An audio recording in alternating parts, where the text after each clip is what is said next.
है और खुशियाँ बांटे। आप देख रहे हैं मधुर झनकार यूट्यूब चैनल। नमस्कार, ओम शांति।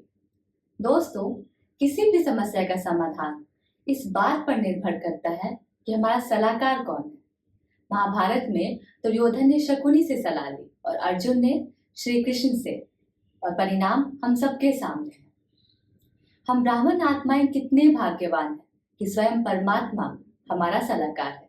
तो ऐसे में हम अल्पज्ञ आत्माओं को खुश करने के लिए सर्वज्ञ परमात्मा पिता की आज्ञा का उल्लंघन कैसे कर सकते हैं। ऐसे ही ब्राह्मण जीवन से संबंधित कुछ गुह्य बातों को आज हम समझते हैं आदरणीय रानी दीदी जी से।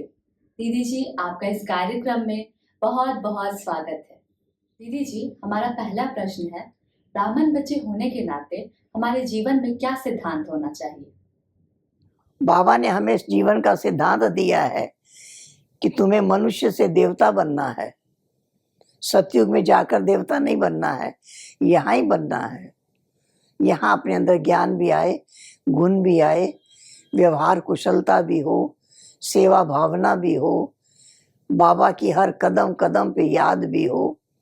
अगर इस प्रकार से हम अपना पुरुषार्थ करेंगे, अपनी स्थिति को श्रेष्ठ बनाएंगे, तो हम आगे आगे बढ़ते जाएंगे और अन्य आत्माओं को भी वो शक्तियाँ मिल जाएंगी। दीदी जी, हमारा अगला प्रश्न है, आदर्श ब्रह्मा कुमारी हम किसे कह सकते हैं?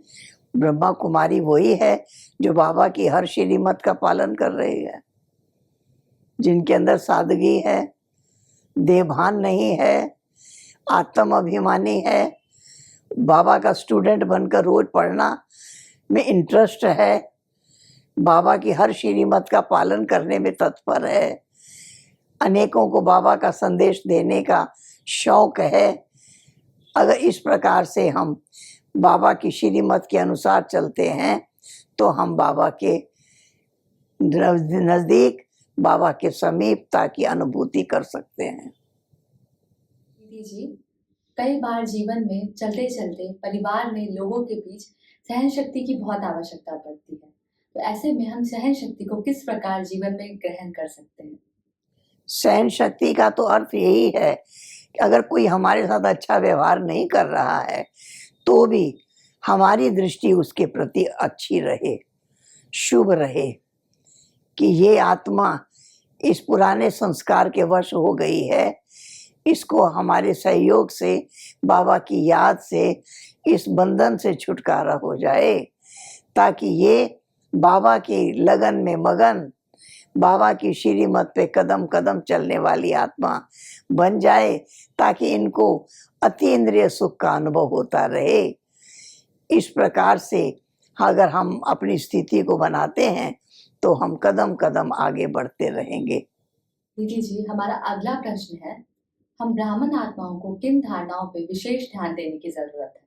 हम बाबा के बच्चे हैं, ब्रह्मा बाबा के बच्चे, ब्रह्मा कुमार ब्रह्मा कुमारी हैं, ब्राह्मण कहलाते हैं। तो बाबा की हर श्रीमत का पालन करना ये हमारा कर्तव्य है। हमारी सुरक्षा इसी में है कि हम बाबा की श्रीमत के अनुसार चलें, निरंतर बाबा की याद रहे, मुख से जब भी बोलें ज्ञान युक्त बोल बोलें, बाबा की महिमा के बोल बोलें, अन्य आत्माओं की भी महिमा के बोल बोलें, हमारी वाणी कल्याणी हो, हमारी दृष्टि वरदानी हो, हमारे व्यवहार में श्रेष्ठता हो, मधुरता हो, सरलता हो, धैर्यता हो, तो हम बाबा की सेवा करके बाबा का नाम बाला कर सकते हैं। दीदी जी, कई लोगों का सवाल है, ओम शांति महामंत्र क्यों है? इसके चैंटिंग से क्या फायदे होते हैं? ओम का अर्थ ही है ओम, मैं आत्मा हूँ, और निश्चय है मेरा स्वधर्म शांति है। ओम शांति का अर्थ ही है मैं आत्मा हूँ, मेरा स्वरूप शांति है, मेरा गुण शांति है।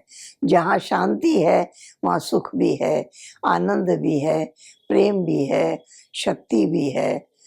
तो अपने आप को आत्मा समझ कर रख रहना, औरों को भी आत्मा के रूप में देखना, और बाबा के बच्चे हैं ये हमेशा याद रखना, ये है ओम शांति का महामंत्र जो हमें कदम कदम पर शक्तिशाली बनाता रहता है। थैंक यू दीदी जी, आपने अपना मूल्यवान वक्त हम सभी के लिए निकाला। आपका बहुत बहुत धन्यवाद।